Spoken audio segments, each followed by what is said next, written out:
Thanks, Richard, and it's an absolute pleasure to be here today.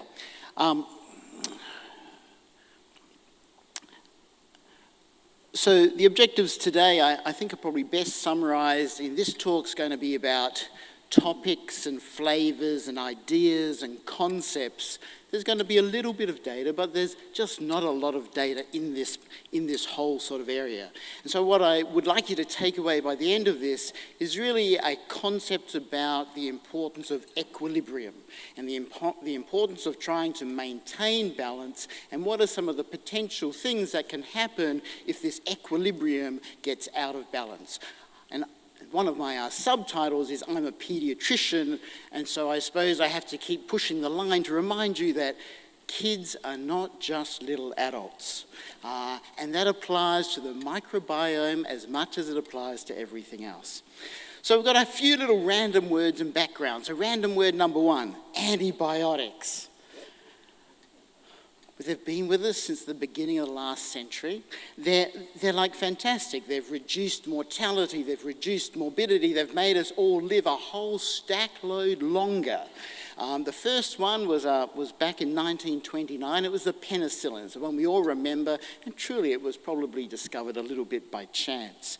But we've now got a whole stack load of different antibiotics, and they all do different things. They work by trying to destroy the wall of the bacteria, altering how the bacteria can get energy, changing actually how the bacteria can sort of make its own infrastructure, and even delving down into the genome and really changing what's happening at a DNA and RNA level. I'm not sure who here watched Battlestar Galactica, but it was a little bit upsetting to all of us to realise that maybe bacteria were going to fight back. And they fought back big time. And this, I think, when we talk about antibiotics, the thing we always worry about is we might get antibiotic resistance. And these guys, they fought back in a variety of ways. They protected their cell wall, they changed the way they moved things around, they changed the way they could access energy. I think the most interesting thing and important thing to realise is these things were there already. Way before we introduced penicillin, we recognised that there was a mechanism for resistance to penicillin. But ecological studies have demonstrated that, yes, they were there, but numerically, the more antibiotic we use, the more antibiotic resistance we're going to see. And so it is a thing of numbers and frequency. But the reason I'm here today is not to talk about this worry about antibiotic resistance. The reason is the big antibiotic paradox. Antibiotics are good. They'll save my life. They are wonderful. Antibiotics might ruin my life and make it revolting for the rest of time to come. Alas, poor Yorick, I knew my microbiome well. The microbiome is made up of microbiota. Antibiotics destroy microbes. Antibiotics, thus, we assume, will destroy microbiota. And if we destroy our microbiota, we assume that we're going to alter our microbiome. Well, number one, is that actually possible? Is that a concept that truly happens? And two, even if we do, does it really matter? Like I said, topics and ideas. Tom Stoppard had a great little quote. Just because it sounds good doesn't actually mean it's true. And so let's think about whether these things can happen. And so the microbiota, Karen has covered this beautifully from the opening. The bugs are really important. Number one, they help us access the nutrients of the food we eat. Food goes into your intestine, it gets absorbed into your body, but a lot of things happen in there. They break it down, they give you more energy, they can be super energy absorbers. They also can protect us, they can give us a little bit of balance. There are bad bugs, good bad pathogens, our commensals, and there can be competition. And with competition means we may not get the effect of a pathogenic effect.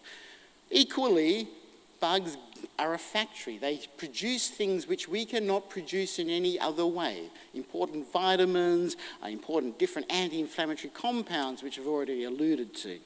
And finally, and the thing that took us a long time to realise, is that bugs are really important for how we develop our immune system. And remembering, our immune system, like everything, has to learn what to do. It gets created, we get born, there are all these little pluripotent cells.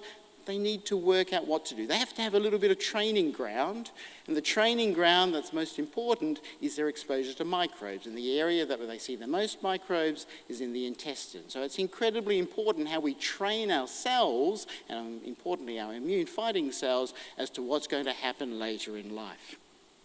So how stable is this early microbiota? Well, I'll go back to this slide, and I said ecological studies. Ecology is another one of the buzzwords, and it's the way actually I want us to start thinking for the rest of this talk about our microbiome. And we have to think back to school and about ecology when we were about grade 9 and we had to do those transepts of, what happened at the water and how it finally got to the rainforest. And there's this concept of secession. Secession says, what is the gradual process by which that little piece of lava, which was released into the ocean, suddenly became that lovely tropical rainforest that I go to on an island for my summer vacation coming up in December. And it's the process that changes over time. And there are two parts to it. There is primary secession. This is the development of things from the very beginning, i.e. that little lava spot in the middle of the ocean, a sand dune which has just appeared, or maybe a lovely newborn infant.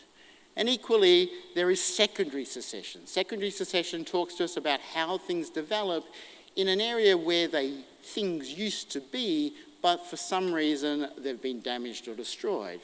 The easy way to think about it is what happens to a forest after a bushfire? What happens when you've had the whole amount of deforestation with logging? What happens after you get a really big course of antibiotics? These are the sorts of concepts. The other two words that you have to keep in your head for a little second is this concept of alpha diversity, which Vivian alluded to, and that's how much difference is there in you today. So within a local environment, within your own intestine, and the concept of beta diversity. How much difference is there in the ratio between people of the same area, i.e. between one person to another in adulthood compared to a child and a different adult in the same community. So ecologically, the intestinal microbiome follows the rules of ecology. It follows the rules of secession. So things come along, the pioneer species come in, and the species that can exist depend on what that environment's like. And Vivian alluded to there are different things that can happen in that primary environment which will allow different microbiota to survive or not to survive. Now, there have been serial studies on those poor guys who had their poop sampled every day for a year, but there have been serial studies on the poor kids who had their poop sampled like every day for 5 years.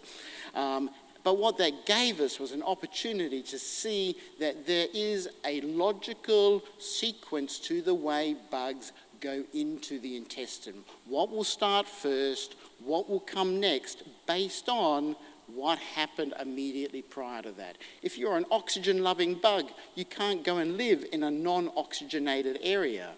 If you don't like oxygen, you'll love it. You go there, respire, you create oxygen, suddenly now we have oxygen, the oxygen-loving bugs come in, those who don't like it go away. It is a natural and very logical progression.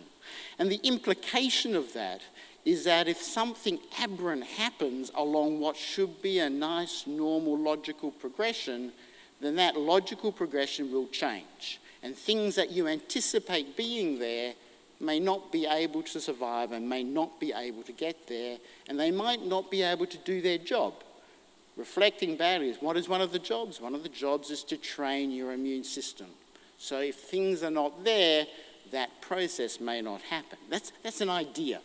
So early life microbiome may dictate, based on that idea, what happens to you later in life.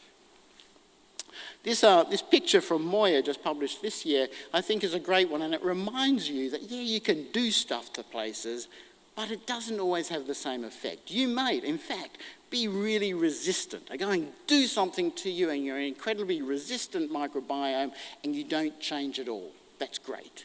You might be a very resilient microbiome. So I do something, things change, I get rid of different microbiota, but they come back, everyone is still there, maybe in a slightly different balance, but they still have all the same genes, they still have all the same function, the same things can still potentially happen. In fact, there might be redundance. We do something to your microbiome, it goes down, it comes back, but new aspects come in there. They start making genes and proteins and processes which were never there before, and because you maybe haven't necessarily changed your environment anyway, you don't actually need them. They're redundant to you having a normal development.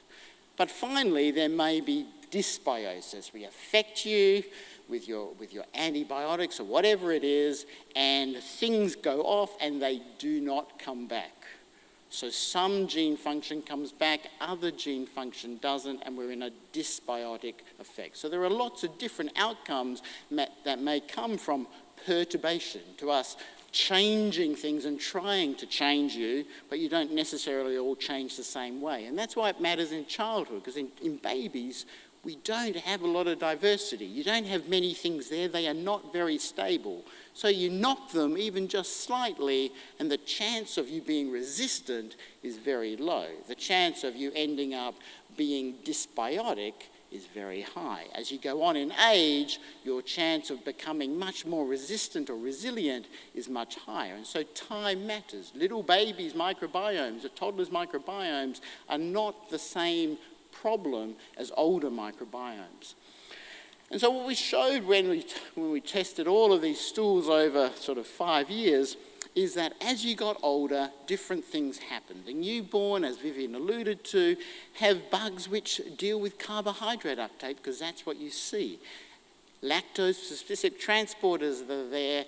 There's really high concentrations of genes that will help you with the essential vitamins that you need. As you get older, it changes around to whether you can deal with protein or not, and all these sorts of parts. There's one word called teleology. And so is this teleology? Teleology says, well, this is the explanation. Because I needed to grow and do this stuff, my bugs are there. Versus, because I gave the food, those bugs came in. And which one comes first is not quite sure. However, given that we have a physiology that's meant to happen, if we remove one of those microbial areas which are meant to do that job for you, and we remove them for whatever reason, we continue to feed you, you might not be able to do that function. And so any perturbation may change normal physiological development. So any interruption could interrupt the normal physiology that's meant to happen during this training period of early life. So yes, I can change your microbiota, but does it recover? This concept of resistance, resilience, redundancy, and dysbiosis. So there's a few little studies out there. There's a great one, and these weren't necessarily in early life, but they nicely give you the picture. They gave a patient or a group of patients 7 days of clindamycin. Clindamycin's an awful antibiotic to take if anyone's taken it. It gives you shocking diarrhea. And what did they discover? There was a reduced diversity of the Bacteroides, and that was one of the species that Karen alluded to earlier. And this difference persisted for at least 2 years after ceasing the 7 days of clindamycin. There's a study on 5 days of Cipro. Cipro's not a bad drug to take. I prescribe it to a lot of my kids with IBD. Again, there was this reduced abundance and diversity seen immediately after by a group of people. A small group, or actually a large group, recovered within 4 weeks. A smaller group took at least 6 months to recover. They then gave them a second exposure, the same concept. There are people who recovered quickly, there are people who recovered slowly, but as you had more and more exposures, the group who did not recover became higher and higher as a proportion of the group. Now, they're not there, they've changed. Does it really matter? I mean, the body's a really sort of malleable thing. It can get used to differences. It can work its way around. We've evolved for the last 1,800 thousands of years. Well, this is where you deal with my life, which is the word on the street. And yes, I read a lot of medical papers, but also I read Better Parenting and a variety of other lay media, because they tell me what's going to be in my clinic next week. And number one, we'd all know that antibiotics absolutely, definitely are going to give your child asthma. Joy. So, asthma's a huge problem. 300 million kids in North America have asthma. And when do you get it? Most people get it between the ages of 1 and 4. Flat bang in pediatrics life. And we know risk factors. We know about atopic sensitization, highest in people who get sensitized to sort of food and aeroallergens. Okay, so what have we got as far as data? Years ago, almost 2 decades ago, it was recognised in a lovely Antipodean study in New Zealand that if we looked at early life exposure to antibiotics and we looked at development of asthma by 5 to 10 years, okay, so lovely cohort study, they had to work hard for it. Antibiotics in the first year, 4 times as likely to have asthma than compared to people without antibiotics in the first year. Antibiotics after the first year, before the 5th year, 1.5 times as likely compared to those who didn't have that. And there was an exposure relationship. 1 to 2 courses, odds ratio of about 2.5. 3 or 4 courses, odds ratio of 4. Very clear association data. Nothing about cause. And they really didn't explain why. They said, well, maybe there's something about natural infections which are meant to be good for us. Remember, 1999, before all of those papers in the lay press about the microbiome. And we were really only beginning to have an idea about this. A decade later, or a decade and a half later, it's still there. New Zealand, Belgium, it's across the world.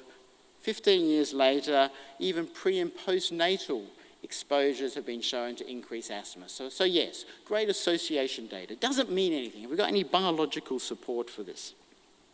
So there's a lovely little mouse model. And these mice, they were colonized with a group of Clostridium.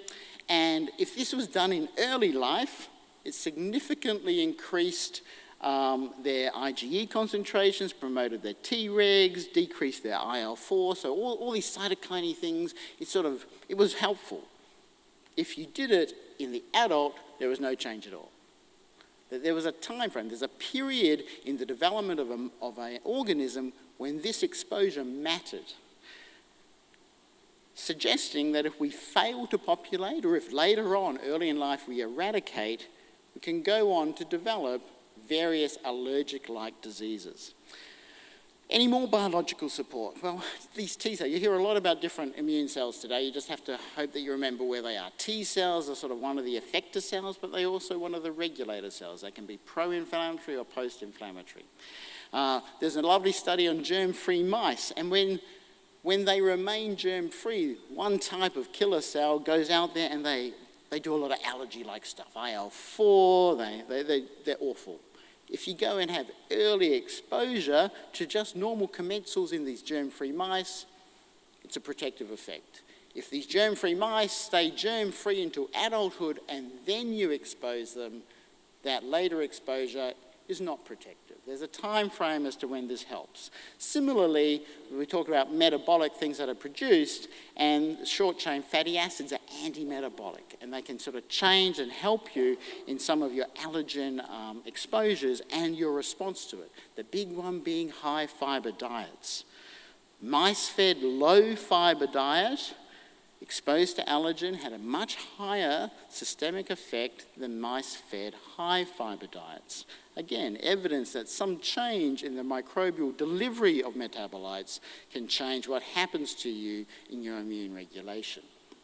All of this suggesting that early life microbial colonization produces lifelong effects on the host immune response and interventions that could result in dysbiotic microbiomes, so unbalanced microbiomes, or can promote an inappropriate colonization of a particular microbiota in the early phases of life compared to what happens later, may well be leading to our childhood allergic disease. Why do I want to eat antibiotic-free meat? I pay a fortune for it. But have you ever wondered, why on earth did the farmer give it in the first place? It's been happening since the 1950s. And why? Because the farmer realised that if he gave some low-dose antibiotics, the animals were bigger. And he got to make more money because he had more meat. So, on that whole idea, does that apply to our kids? Do early life antibiotics, are they going to make our kids fat? Which has become, again, a lovely lay press idea for us to wonder about. And remember, I said the microbiome are all about nutrient. Like you can get super extraction of energy just by changing what your microbiome are because they are so important for energy extraction.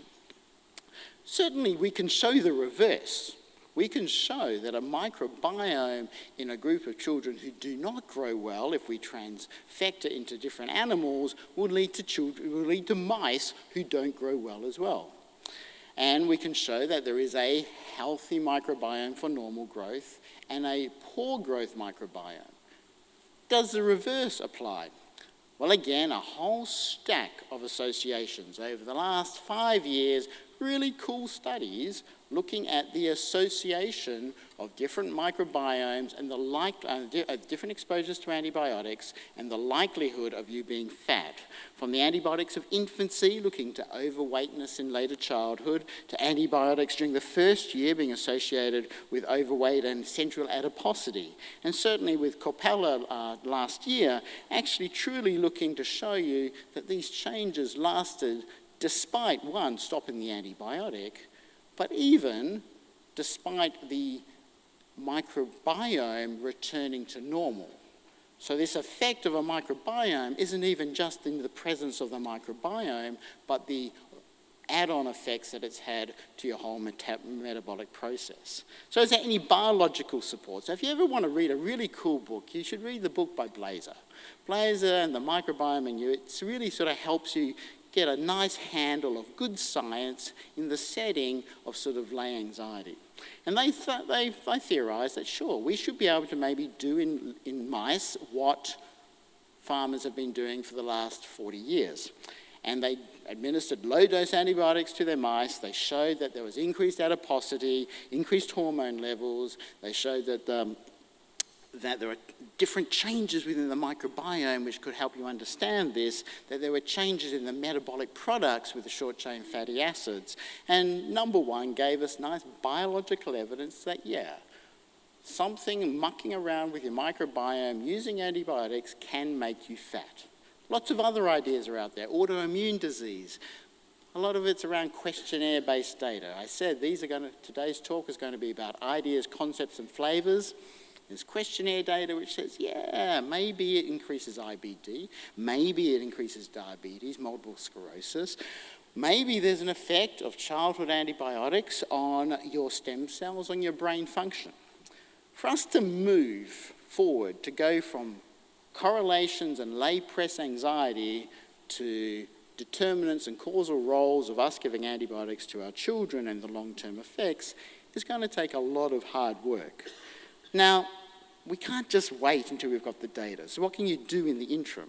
Well, certainly antibiotics have revolutionised care. I think my Friday night is a lovely example of that. I had a child about to die of sepsis, and her mother really worried that the antibiotic I was going to give her child was going to make her eczema worse.